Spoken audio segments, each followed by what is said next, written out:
Coming up, Ukraine in turn will soon be able to hit Russia's positions with its own guided aerial bombs. How far can these Ukrainian bombs fly? Ukrainian forces have destroyed aircraft deep inside Russian territory. Putin predicts an economic collapse in Europe while insists everything is going great in Russia. Meanwhile, Russia is forcing Central Asian migrants to fight against Ukraine. All that and more coming up on Ukraine Today. We'll break down the week's most important news. My name is Eva Nikolashvili. Don't forget to like and subscribe. Let's get started. Russians continue targeting civilians on the night of June 28. Early this morning, Russia attempted another strike on Dnipro, this time possibly with a guided bomb, which would be the first of its kind. Ukraine's Air Force reported that the target was detected around 11:30 a.m. It was launched by a Russian aircraft, flew over 100 kilometers and was shot down outside Dnipro. While the Air Force hasn't confirmed if it was a jet, they note the type of aerial object will be determined after analyzing the debris. Meanwhile, Dnipropetrovsk authorities claim it was a Grom 1, a new hybrid bomb missile based on the H-38 with a strike range of up to 120 kilometers. But Russia isn't the only one with JEP anymore. Ukraine has created its own guided aerial bombs. These can hit targets up to 60 kilometers away. Let's take a closer look. While Russian glide bombs keep falling on Ukrainian cities, wiping them off the map, Ukraine is preparing its own response. For the first time since the start of the full-scale war, Ukrainian engineers have created their own version of a glide bomb.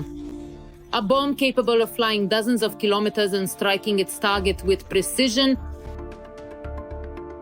The Ukrainian counterpart to the Russian UMPK is already flying and hitting targets at a distance of 60 kilometers.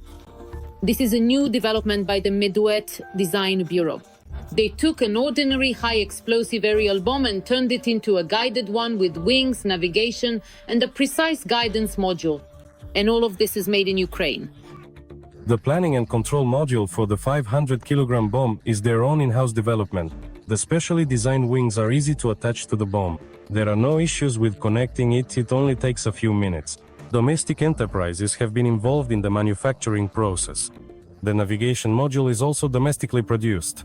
However, there is now a decision to test a new development from one of the leading French companies on our product, but there are still some components that we are forced to import from abroad. Testing is already underway.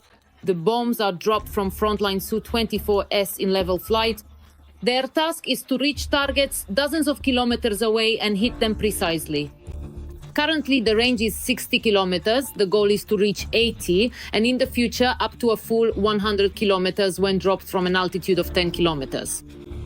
But there are certain problems, and they are not technical at all, they are financial. We are looking for any opportunity, because the cost of one such unit is practically about 1,200,000 hryvnias, or roughly $25,000.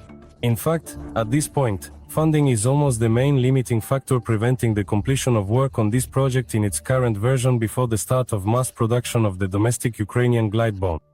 This thing is more suited for destroying defensive targets, fortifications, stationary objects, things like trenches or large permanent structures like a single big building. So for the advancing side, using this weapon is really great. So they see our structures, our trenches, launch a couple dozen, maybe 3 dozen bombs. They destroy these structures and gain an advantage.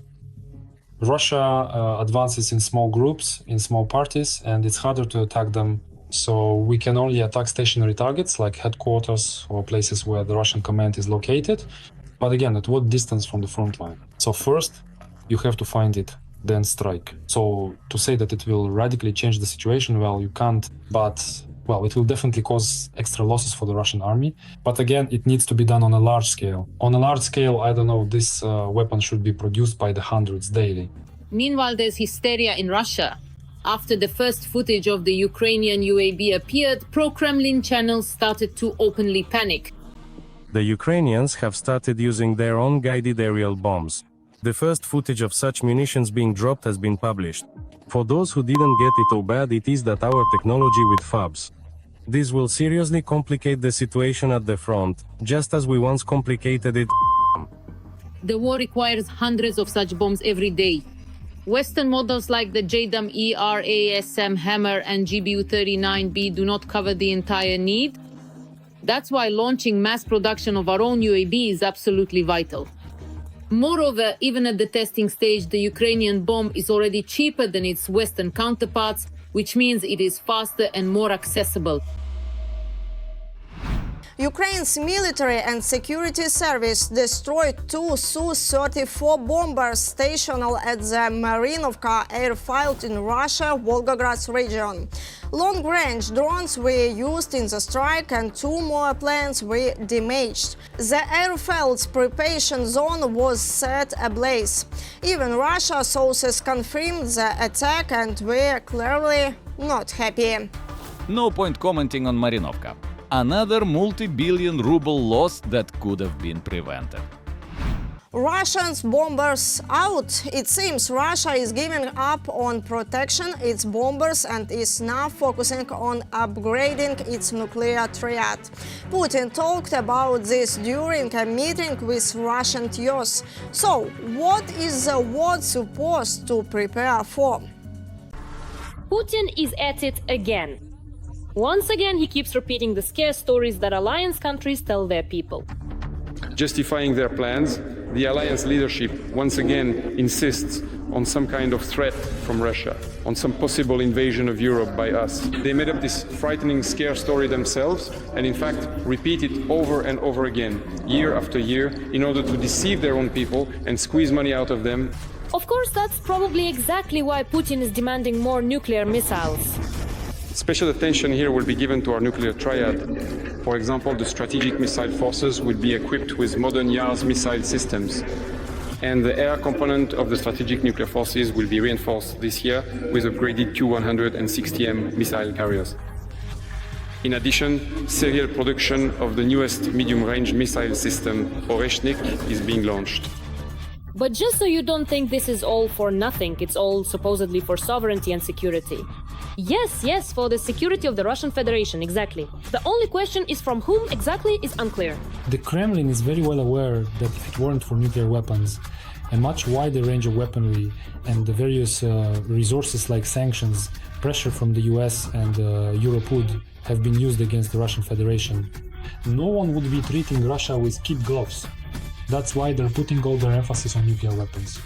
At a meeting with the military at the academy, Putin, with a serious expression, said that Russia has everything, both delivery systems and warheads. But apparently, all of that still isn't enough. Of course, it's all for the sake of security. We cannot help but be concerned that a number of Western politicians continue to harbor plans to inflict a strategic defeat on Russia. History clearly hasn't taught them anything.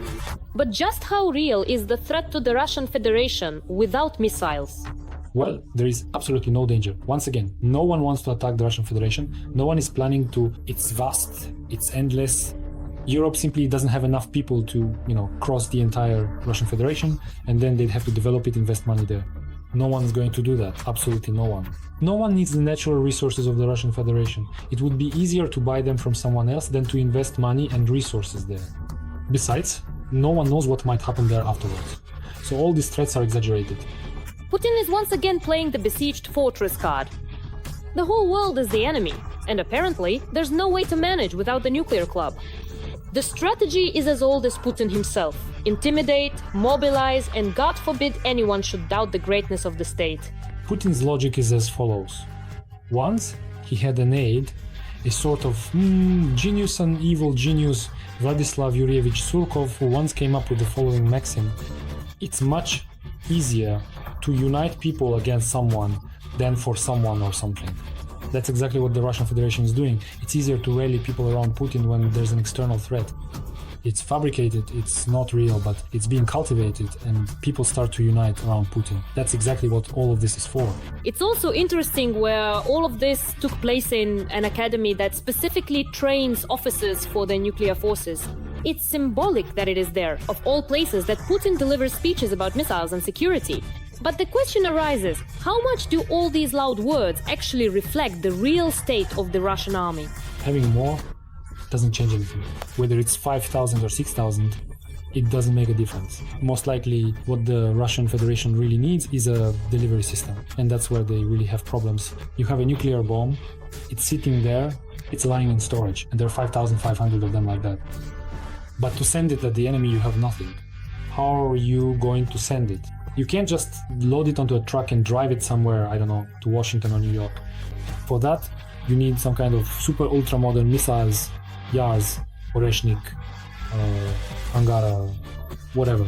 And that's exactly what the Russian Federation is focusing on. Well, let's say producing more Yars missiles, Oreshnik missiles, and modernizing the Tu-160M missile carriers. But how realistic is it right now in Russia to ramp up the production of these weapons? No one knows. No one knows at all. That is, while they can still make regular missiles, they produce them, they buy electronics for everything else. As I said, with the aircraft, as a specialist explained to me, it's simply impossible to make them. I was actually surprised myself. They told me, no, it's not possible. The technology has been lost, the people have already died. Some have moved abroad, those who are still alive are old. The equipment is also lost, the blueprints are gone, everything. They can't be brought back. So, missiles for security, and security through missiles. Cycle. But one question arises. What if tomorrow security is threatened again, then what? More missiles, or maybe two Putins? Putin made some bold claims recently. He again said Russia is ready for a third round of peace talks and once more blamed the West for the war, claiming NATO lied about not expanding eastward. He also predicted a total economic collapse in Europe while boasting about Russian supposed stability. They say we're doomed, but we had 4.3% economic growth last year. And the year before that, 4.1%. This year, it'll be a bit lower.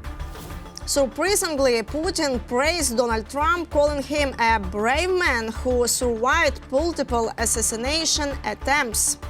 He went through a difficult and dangerous road back to the White House. He's a courageous man. Trump, in return, also praised Putin. Vladimir Putin made some very nice statements today. Look, he respects our country again. He didn't respect it a year ago, I can tell you right now.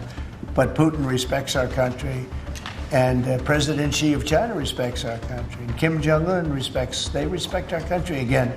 The world seems to be losing its mind, or maybe the problem isn't the world.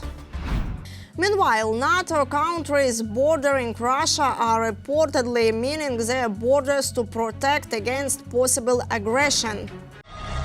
A new Iron Curtain is descending over Europe. If at the height of the Cold War between NATO and the USSR, it was the Soviet Union that actively built such a barrier on its borders, then in 2025, it is the member countries of the North Atlantic Alliance themselves who are forced to take on this task. All NATO countries bordering Russia or Belarus have come to the conclusion that in order to deter a possible offensive, measures are needed that until recently were considered unacceptable. As a result, 4 NATO countries have announced their intention to withdraw from the Ottawa Convention, the treaty banning the production, stockpiling and use of anti-personnel mines. Finland, Poland, Lithuania, Latvia and Estonia have concluded that in order to deter a possible offensive, measures are needed that until recently were considered unacceptable. Russia is not a party to the convention and continues to use mines aggressively, putting us at a strategic disadvantage. In such a situation, our armed forces need the freedom to use all possible means to protect people and the eastern flank of NATO. It is expected that by the end of this month, Finland, Poland, Lithuania, Latvia and Estonia will officially notify the UN of their withdrawal from the treaty, after which they will begin actively producing, stockpiling and deploying anti-personnel mines in their territories. The Finns will be the first to take action since their border with Russia is the longest among the allied countries. The Finns are withdrawing from the convention that bans anti-personnel mines. They're going to mine everything over there. Well, apparently based on the Ukrainian experience, yes, where really dense mining was able to stop those small groups of meat grinder assaults, right? Mines work perfectly. Apparently, Finland will now do the same along its entire border with the Russian Federation. Meanwhile, in Latvia, which has also withdrawn from the Ottawa Convention, they are in no hurry to mind their borders. The authorities are confident that, if necessary, they will do this in the shortest possible time, but for now they are installing anti-tank hedgehogs along the border, digging trenches, and actively fortifying the border area with so-called dragon's teeth. Right now, we are not planning to deploy mines. This concerns the anti-tank and anti-personnel mines we already have. Of course, we need these mines, they are stored in our warehouses. If it comes to an impending crisis and the real military threat, additional measures will be taken at the border, including the deployment of mines. In peacetime, mines will not be deployed. But the situation can change at any moment, acknowledge the countries that are members of the North Atlantic Alliance. While the Lithuanians, for example, are still confident that they are living in peacetime, their Latvian neighbors, on the contrary, believe that the war against Russia has already begun. If you look at the map of all hybrid attacks, from cyber attacks and border provocations to ongoing information campaigns, it becomes clear that the level of hostility from Russia toward Lithuania and the region is unprecedented. Russia may be ready to invade NATO territory within 3 to 5 years, roughly between 2028 and 2030.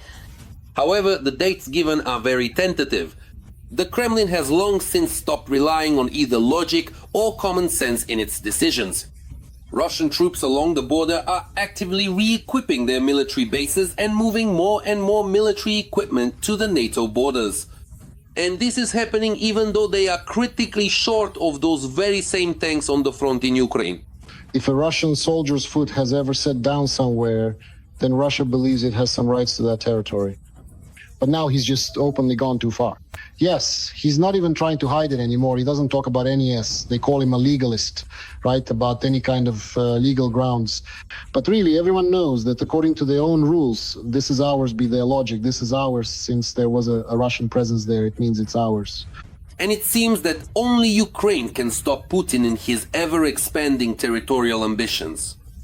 Experts and analysts agree, if official Kyiv does not hold out, Finland, Poland, Lithuania, Latvia and Estonia will be next. That is why, alongside strengthening their own borders, the Baltic countries are actively supplying weapons and ammunition to the Ukrainian armed forces, who are now, in fact, defending not only their own land from the occupiers but also NATO countries. Everything is being decided right now in Ukraine. If the conflict is frozen on terms favorable to the Kremlin, it will be a clear signal to Putin that such barbarism can continue. And then the question arises as to where he might continue doing the same thing, right? So the first thing that comes to mind is the Baltic countries. And plus, from time to time, there are talks about Kazakhstan. Russia is now forcing migrants from Central Asia, many of whom came to earn a living, to go to war against Ukraine. Russia is increasingly turning into a danger zone for those who are poor, outsiders and vulnerable. The new wave of repression is not aimed at enemies of the state, but at those who simply find themselves at the bottom: migrants, pensioners, the homeless. The head of the Human Rights Council, Valery Fadeev, suggests deporting families of migrants whose children do not attend school. If foreign citizens are not willing to obey the laws of the host country, let them go back and let their country of origin ensure their children's right to education. We cannot afford to be irresponsible about the future of children. Moreover, the gathering of unsupervised children and teenagers on the streets and in public places threatens to become a serious criminal factor. However, this has nothing to do with caring for children. In reality, this is a new lever of pressure. The slightest discrepancy and the whole family is deported. The goal of the bill is to strengthen migration control, as well as to ensure the right of children of migrants who are legally residing in the country to receive general education, to support their socialization and integration into Russian society. The official reason, supposedly 75% of migrant children do not attend school. But why? Overcrowded classrooms, bureaucracy, distrust. Schools fear taking in extra students, and parents fear reporting themselves. Moreover, when a migrant child enrolls, the institution must submit the data to the Ministry of Internal Affairs. The fact that schools will, first of all, hand over this data will be an additional reason for families to be afraid to send their children there or to get involved with this at all. I think that, unfortunately, this will only lead to even more children being left without education, without the opportunity to study, and without access to school. If a child doesn't go to school, it means their parents don't respect Russian laws, says the head of the Human Rights Council. But for some reason, respect for the law doesn't extend to the right to education, healthcare, or work. Meanwhile, some are being deported while others are being sent to the front. We found, this trick that led to migrants gradually starting to leave the Russian Federation. What is this trick? We started implementing the provisions of the Constitution and our laws stating that people who have obtained citizenship must register for military service and, if necessary, take part in the special military operation. Military recruitment officers and private military companies have descended into basements and train stations. Pensioners, the homeless, and migrants without registration are being persuaded to earn money by going to war. We grab them during raids, register them, and send them off. For example, in Saransk, the authorities proudly report, through social work, we've managed to get the homeless to start signing contracts. They aren't treated, they aren't given housing, they're mobilized, and this is something to be proud of. Representatives of the Russian army mislead foreigners with promises of quick earnings through short-term contracts. Mobilized migrants are formed into separate units which are predominantly used in the most dangerous sectors of the front. Even if they survive their service at the front, such combatants cannot return to a normal life in their countries of origin. They face criminal prosecution for participating in armed formations of a foreign state with the prospect of long-term imprisonment. This isn't mobilization, it's the recruitment of the desperate. This is a war of attrition strategy, where the conflict is sustained by the poorest and most disenfranchised. No one feels sorry for them, they're not considered their own. And you won't need any work permits or anything like that. At the same time, you will be 100% stationed in the special military operations zone. The salary starts at 210,000 rubles per month. I think that's still more than what you earn here. And free medical care. Result and spa treatment too. And to keep society from protesting, all of this is covered up with rhetoric about spirituality, patriotism, and values. But what kind of values are these when children are used as hostages and the poor as expendable material? Yes, life insurance and combat veteran status. Why are you nodding? Do you understand what I'm talking about? What's simple?